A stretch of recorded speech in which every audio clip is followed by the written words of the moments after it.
Hello প্রিয় শিক্ষার্থী, বাংলাদেশ উন্মুক্ত বিশ্ববিদ্যালয়ের অধীনে যারা বিএসএস এবং পরীক্ষার্থী এবং শিক্ষার্থী আছেন তাদের জন্য আজকে একটি চমৎকার ক্লাস নিয়ে আপনাদের সামনে হাজির হয়েছি, সেটা নিয়ে কথা বলবো ইনশাআল্লাহ।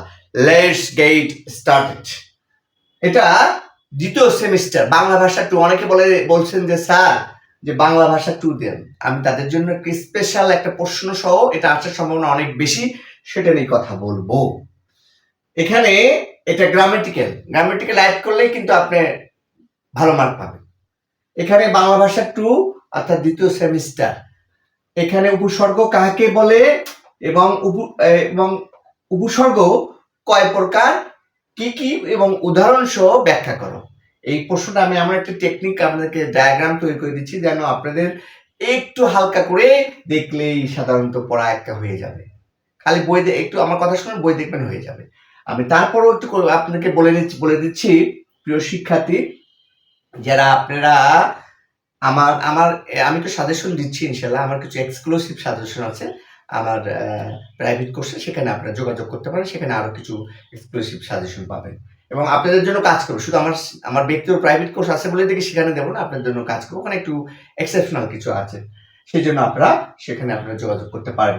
এবং তার আগে আমি একটা কথা বলে নেই, আপনারা যে বাংলাদেশ উন্মুক্ত বিশ্ববিদ্যালয়ের অধীনে যে আমার অনেক শিক্ষার্থী এবং পরীক্ষার্থী আছে, তারা বলেন স্যার কোন বই কিনবো। আমি আশা করছি একটা বই, সাধারণত অনেক ভালো বই, মানের বই এবং সুন্দর করে কথাগুলো লেখা এবং উত্তরগুলো, সেটা আপনারা প্রাইম পাবলিকেশনের এখানে অনেকগুলো বই আছে, সেগুলো আপনারা কিনতে পারেন প্রিয় শিক্ষার্থী। আপনারা অনেকে বলেন, তা আমি এটা সাজেস্ট করব প্রাইম পাবলিকেশন বইগুলো কিনতে পারেন। এখন আমরা যাব কিভাবে প্রশ্নটাকে আমরা শুরু করব। উপসর্গ কাকে বলে প্রশ্ন। এখানে উপসর্গ লিখিনি আমি আর কি, অত শব্দ লেখলাম। উপসর্গ কয় প্রকার, উদাহরণ সহ ব্যাখ্যা করব। তাহলে আমরা কি লিখব? উপসর্গ কি? এখানে দেখেন সংজ্ঞা আছে, অর্থাৎ যে বর্ণ বা বর্ণ সমষ্টি আগে বসে শব্দের অর্থ পরিবর্তন বা বিশেষ অর্থ প্রকাশ করে। দেখেন এরা কিন্তু শব্দের আগে বসবে। উপসর্গ মানে আগে কি বসলো? যেমন একটা ন্যায় শব্দ আছে, কি শব্দ আছে? ন্যায় শব্দ। ন্যায়ের আগে কি আছে?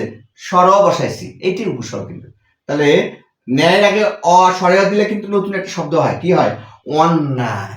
কি হয়? অন্যায়। যেমন কাজের আগে কি দিলেন? স্বরটা দিলেন অকাজ। অন্যায়।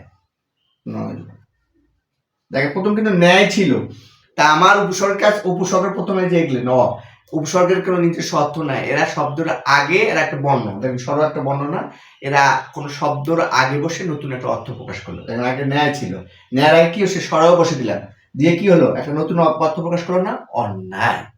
তাহলে আপনারা সংজ্ঞা যদি আসে এইভাবে লিখবেন, যে বর্ণ বাক্যে মুখস্থ পড়া লাগলো, যে বর্ণ মানে কি? যে স্বর হতে পারে, প্রতি হতে পারে, হ্যাঁ, বা বর্ণ সমষ্টি হতে পারে, অনেকগুলো বর্ণনী হতে পারে। তারা কি করে? শব্দর আগে বসে। কোথায়? আগে। যেমন বললাম ন্যায়, একটা শব্দ তার আগে কি বসে? স্বর বসে, একটা বর্ণনা। তাহলে অন্যায়, তাহলে অন্যায় শব্দটা ন্যায় জায়গায় সেটা আমরা স্বর বসে দিলে একটা অন্যায় শব্দ হলো, এবং অন্যায় শব্দ একটা নতুন অর্থ প্রকাশ করলো। এই জন্য এদেরকে বলা হয় সংজ্ঞা। এরকম লিখবেন, সংজ্ঞা লিখবেন, একটা উদাহরণ বুঝাই দিলাম, মুখস্থ হয়ে গেছে। যেমন এখানে কাজের আগে স্বর বসে দিলেন, অকাজ হয়, এগুলো একটা সংজ্ঞা দিয়ে উদাহরণ দেবেন। এখন উপসর্গ কয় প্রকার সেটা লিখবেন। এরকম খালি দেখেন এক পেজ প্রায় হয়ে গেল। উপসর্গ 2-3 প্রকার। কি কি? একটা লিখলেন সংস্কৃতি, লিখলাম আমি সংস্কৃত উপসর্গ একটা, বাংলা উপসর্গ একটা, বিদেশি উপসর্গ। এবং সংস্কৃত উপসর্গ কি? কিছু কিছু আছে ছোট, দেখেন পড়া, বি, দেখেন এখানে পটা কিন্তু একটা বর্ণ, আবার এখানে অনেকগুলো বর্ণ, পড়া, দুটো বর্ণ নিয়ে কিন্তু একটা বর্ণ সমষ্টি। আমি বললাম যে বর্ণ বা বর্ণ সমষ্টি শব্দের আগে বসবে। আবার মনে রাখবেন, মুখস্থ হওয়ার এটা কাকে সহজ কথা, যে বর্ণ মানে যেমন প যদি থাকে, অ থাকে, কোন শব্দের আগে বসবে, আগে বসে দেখবেন একটা অর্থ প্রকাশ, নতুন একটা অর্থ প্রকাশ করবে, তার নাম হলো উপসর্গ। বুঝতে পেরেছি? যেমন আমি বললাম ন্যায় একটা শব্দ, ন্যায়ের আগে আমি একটা উপসর্গ বসিলাম স্বর অ, তাহলে স্বরযোগ প্লাস ন্যায় সমান কি হলো? অন্যায়। তাহলে আগে ন্যায় ছিল, এবার অন্যায় হয়ে গেল। তাহলে এর নতুন একটা শব্দ প্রকাশ করো না, এর নামই হলো উপসর্গ। অর্থাৎ উপসর্গগুলো শব্দের আগে বসবে এবং নতুন একটা শব্দ নতুন অর্থ প্রকাশ করবে, তার নামই হলো উপসর্গ। ক্লিয়ার? সংজ্ঞা গেল। এখন উপসর্গ কয় প্রকার? 3 প্রকার। কি কি? সংস্কৃত উপসর্গ, বাংলা উপসর্গ, বিদেশি উপসর্গ। সংস্কৃত উপসর্গ, সংস্কৃত উপসর্গ কাকে বলে? এদিকে সংস্কৃত শব্দটা আছে, মনে রাখবেন। যে উপসর্গ সংস্কৃতি থেকে এসেছে, যে উপসর্গ সংস্কৃতি থেকে এসেছে তাকে বলা হয় সংস্কৃত উপসর্গ। হয়ে গেল। সংস্কৃত উপসর্গ উদাহরণ বলবেন, প্র, পরা, বি। যে আমি যদি গতির আগে যদি কি দেই? প্র যোগ করি, তাহলে কি প্রগতি হবে। আমি যদি পড়া, জয়ের আগে যদি কি দেই? জয়ের আগে আমি পড়া দিলাম, পড়া, তাহলে পরাজয়, নতুন একটা শব্দ তৈরি হলো না? তাহলে অর্থাৎ সংস্কৃত উপসর্গ, যে উপসর্গগুলো সংস্কৃত থেকে গেছে তাকে সংস্কৃত উপসর্গ বলা হয়। সংস্কৃত উপসর্গ কি? প্র, পরা, বি। যেমন প্র, গতি সমান, গতির আগে যদি কি দিলাম? প্র একটা যোগ করলেন, তাহলে প্রগতি হলো, নতুন নতুন। যেমন পড়া, জয়, জয় আসলে জয়ের আগে কি পড়া দিলেন, তাহলে পড়া। এগুলো হলো সংস্কৃত। এখন আসবো বাংলা উপসর্গ। বাংলা উপসর্গ আমাদের বাংলা থেকে যে উপসর্গগুলো এসেছে সেগুলো কি? বাংলা ভাষা। আমরা অনেকে বলি না পাতি, তাহলে চোরের আগে যদি বলে পাতি চোর। তারপরে কাজের আগে যদি, কাজ একটা আমাদের বাংলা শব্দ, তাহলে কাজের আগে যদি অ দিয়ে দেন, তাহলে অকাজ হয়ে গেল। তাহলে এরকম একটা ডায়াগ্রাম আমার মনে রাখতে হবে। প্রথম সংজ্ঞা দিবেন, তারপর একটা কয় প্রকার ডায়াগ্রাম, একটা সংস্কৃতি উপসর্গ, বাংলা উপসর্গ আর বিদেশি উপসর্গ। সংস্কৃত উপসর্গটা কি? যেটা সংস্কৃত থেকে এসেছে সংস্কৃত উপসর্গ বলা হয়। যেমন প্র, পড়া, একটা উদাহরণ দিবেন। আর বাংলা যেগুলো শব্দ বাংলা উপসর্গ থেকে এসেছে আগে সংজ্ঞা দিবেন। যে শব্দ যেগুলো বাংলা উপসর্গ থেকে এসেছে তাদেরকে বলা হয় বাংলা উপসর্গ। তার উদাহরণ দিলেন, যেমন পাতি, অ, পাতি দিয়ে একটা দিলেন, পাতি যোগ চোর সমান সমান পাতি চোর। যেমন অ যোগ প্লাস কাজ, তা অকাজ হয়ে গেল। এখন আসবো বিদেশি। বিদেশি উপসর্গ সংজ্ঞা দিবেন।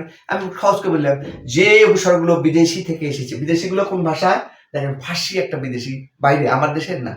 আরবি, আরবি একটা বাইরে থেকে আসে। ইংরেজি, ইংরেজি বাইরে থেকে। ফার্সি, আইন, আইনের আগে কি দিচ্ছেন? ওই যে বললাম, যে শব্দগুলো শব্দের আগে বসে, বে আইন, দেখেন শব্দটা ছিল বে আইন, এটা একটা ফার্সি। অর্থাৎ বিদেশি শব্দগুলো, বিদেশি মানে কি? বাইরের দেশ। ফার্সি হতে পারে, ইংরেজি হতে পারে, আরবি হতে পারে। এরকম যেগুলো শব্দ আরবি, তারপরে ফার্সি, ইংরেজি থেকে এসে তাকে বিদেশি শব্দ বলা। বিদেশি শব্দ হলো ফার্সি বেআইনি, আরবি যেমন গড় হাজির, গড় দিলে হাজির, হাজিরের সাথে গড় দিল। ইংরেজি যেমন হেড মাস্টার, ফুল প্যান্ট, তাহলে মাস্টারের আগে কি দিচ্ছে? Head, head. ফুল প্যান্টের আগে কি দিচ্ছে? Full pant. তাহলে এটা আপনাদের বিদেশি। তারপরে আমরা আসবো এখন উপসর্গর বৈশিষ্ট্যগুলো কি? বৈশিষ্ট্যগুলো আপনি কি? ওই যে বৈশিষ্ট্যগুলো দিলেন, বৈশিষ্ট্যগুলি শব্দের আগে বসে একটা 1 নম্বর দিলেন। তারপরে একটা নিজস্ব অর্থ প্রকাশ করে। এই যে শব্দের আগে বসলাম, যেমন কাজ দিলাম, কাজের আগে সর বসলো, আগে বসলো, এটা একটা বৈশিষ্ট্য। তারপরে এখন কাজ আসলো আগে, এখন সরহ দিয়ে অকাজ হয়ে গেল, কাজ করে না। সেটা নিজস্ব অর্থ, নিজস্ব কোনো অর্থ নেই। সরহের কোনো অর্থ আছে? নিজস্ব কোনো অর্থ আছে? কোনো অর্থ আছে? এদের কোনো নিজস্ব অর্থ নেই। ওরা কোনো শব্দের আগে বসে অর্থ প্রকাশ করে, শব্দের অর্থ পরিবর্তন করে। এরা কি কাজ কি? শব্দের অর্থ পরিবর্তন করে, শব্দ পরিবর্তন করলো। প্রথমে দিলেন জয়, তার আগে দিলেন পড়া, পড়া জয় দিয়ে শব্দ অর্থ পরিবর্তন করলো। এটার নাম হলো শব্দের অর্থ পরিবর্তন করে। তারপরে নতুন শব্দ গঠন সাহায্য করে। এটা আপনারা হয়ে গেল। উপসর্গ নতুন শব্দ কার গঠন করে? 1 নাম্বার। তারপরে যদি দেন আপনি, এটা শব্দের আগে বসে, এর কোনো নিজস্ব অর্থ নেই। তারপরে আসেন গুরুত্ব। গুরুত্ব কি? আচ্ছা, আপনি যখন এই উপসর্গ জানবেন, তাহলে ভাষাকে সমৃদ্ধ করে না? দেখেন, আপনি গুরুত্ব এরকম লেখেন, 1 পেজ হয়ে গেল। এই উপসর্গ কি ভাষাকে সমৃদ্ধ করে, উন্নতি করে, ভাষাকে সুন্দর করে, ভাষাকে কি করে? সুন্দরভাবে ভাষাকে কি করে? উন্নতি করে, সমৃদ্ধি করে, হ্যাঁ, ভাষাকে অলঙ্কৃত করে, সেটাও লিখতে পারেন। তারপর নতুন শব্দ তৈরি করে। এটা এছাড়াও এটা কি নতুন নতুন শব্দ তৈরি করতে সহায়তা করে। এই সেন্টেন্স হয়ে। তারপর শব্দের অর্থ সুন্দর করে। শব্দের একটা সুন্দর করলো না? সুন্দর করে, কিন্তু একটা শব্দর আগে বসে বা পরে বসে শব্দটাকে সুন্দর করে, ভাষাকে স্মার্ট করে তোলে, তাই না? তাহলে আপনি পরে এখন উপসর্গ লেখেন, উপসর্গ বাংলা, এটা লেখা যাবে সব জায়গায়। কিন্তু উপসর্গ বাংলা ব্যাকরণের গুরুত্বপূর্ণ ভূমিকা করে, এটাকে ভাষাকে উন্নত করে, সমৃদ্ধিশালী করে। হ্যাঁ, এটার গুরুত্ব অসাধারণ। তাহলে আপনি কিন্তু একটা উপসর্গ হয়ে গেল। তাহলে আমি আবারও করছি, পয়েন্ট মনে রাখবেন, আমার কথা পয়েন্টগুলো এভাবে মনে রাখবেন। যে উপসর্গ কি? প্রথম লিখলেন সংজ্ঞা, তারপর কত প্রকার, কি কি, তারপরে কি লিখলেন, তারপর উপসর্গের বৈশিষ্ট্যগুলো মনে রাখবেন। তারপরে গুরুত্ব, তারপরে উপসর্গ। একটা নোট করবেন, স্যার বলছে প্রথম সংজ্ঞা, তারপরে 2 নম্বর কি বলছি, এটা কত প্রকার, কি কি দিলেন, তারপরে কি লিখলেন, এবং এর বৈশিষ্ট্য, এর গুরুত্ব, শেষে লিখলেন 6 নম্বর উপসংহার। লেখা মনে রাখবেন যে সংজ্ঞা দিতে হবে, এটা কত প্রকার, কি কি দিলেন, তারপরে কি দিলেন, ওগুলোর ব্যাখ্যা দিলেন, তারপরে এর বৈশিষ্ট্য, এর গুরুত্ব, উপসর্গ। প্রথমে আমি বলেছিলাম উপসর্গ কাগজে যে শব্দগুলো যে শব্দের আগে বসে এবং নতুন শব্দ তৈরি করে তাকে উপসর্গ বলা হয়। এবং উপসর্গের একটা উদাহরণ দিলেন দুটো, যেমন ন্যায়, ন্যায়ের আগে কি বসেছে, ন্যায়ের আগে কি বসেছে, ন্যায়ের আগে সরে বসেছে, এটা একটা উপসর্গ, বসে অন্যায়, অন্যায় হয়, নতুন একটা শব্দ দিল। কাজ, কাজের আগে এটা একটা, অর্থাৎ এরা সবসময় কি করে, নতুন শব্দ তৈরি করে, যেমন অকাজ। তারপরে সংস্কৃতি কাকে বলা হয়, উপসর্গগুলো কয় প্রকার, 3 প্রকার। সংস্কৃত উপসর্গ কি, যে উপসর্গগুলো সংস্কৃত থেকে এসেছে তাকে সংস্কৃত উপসর্গ বলা হয়। সংস্কৃত উপসর্গ হলো প্র, পরা, বি, যেমন গতি, প্র লেখে প্লাস গতি, তার সমান প্রগতি। বাংলা উপসর্গ যেমন পাতি ও যে উপসর্গগুলো বাংলা ভাষা থেকে এসেছে তাকে বলা হয় বাংলা উপসর্গ। বিদেশি উপসর্গ যেগুলো ফার্সি, আরবি এবং ইংরেজি থেকে আগত বা এসেছে তাদেরকে বলা হয় বিদেশি। দেখেন অনেকগুলো হয়, এক হাফ পেজ হয়ে যাবে একটা সংজ্ঞা লিখতে, উদাহরণস্বরূপ। তারপরে দেখলেন উপসর্গের বৈশিষ্ট্যটা কি, বৈশিষ্ট্যগুলো নতুন শব্দ গঠন করে, নিজস্ব অর্থ নেই, তারপর শব্দের অর্থ পরিবর্তন করে, তারপর নতুন শব্দ গঠন সাহায্য করে, এরা আগে বসে। গুরুত্ব, ভাষাকে কি করে, সুন্দর করে, নতুন শব্দ তৈরি করলো, ভাষাকে নতুন শব্দ তৈরি করতে সহায়তা করে, শব্দের অর্থ সুন্দর করে, ভাষাকে স্মার্ট করে। তারপরে লেখা যাবে যে এটা যে কোনো আইটেমই কিন্তু গ্রামাটিক্যালি একটা গুরুত্বপূর্ণ। আমরা এখন লিখতে পারবো উপসর্গ, বাংলা ভাষা, বাংলা ব্যাকরণের একটা গুরুত্বপূর্ণ অধ্যায়, গুরুত্বপূর্ণ, এটা ভাষাকে সুন্দর করে, স্মার্ট করে, এবং আমাদের উপসর্গ পাঠের প্রয়োজনীয়তা অবশ্যই। এইভাবে আপনার মতো করে লিখলেন, তাহলে বুঝতে হবে যে নিজের মতো করে, এবং বই দেখবেন আপনার পানির মতো সোজা। তা প্রিয় শিক্ষার্থী, আজকের মতো এখানেই, আবার অন্য কোনো ভিডিও নিয়ে আপনাদের সামনে হাজির হব, সে অপেক্ষায় ভালো থাকবেন। আল্লাহ হাফেজ।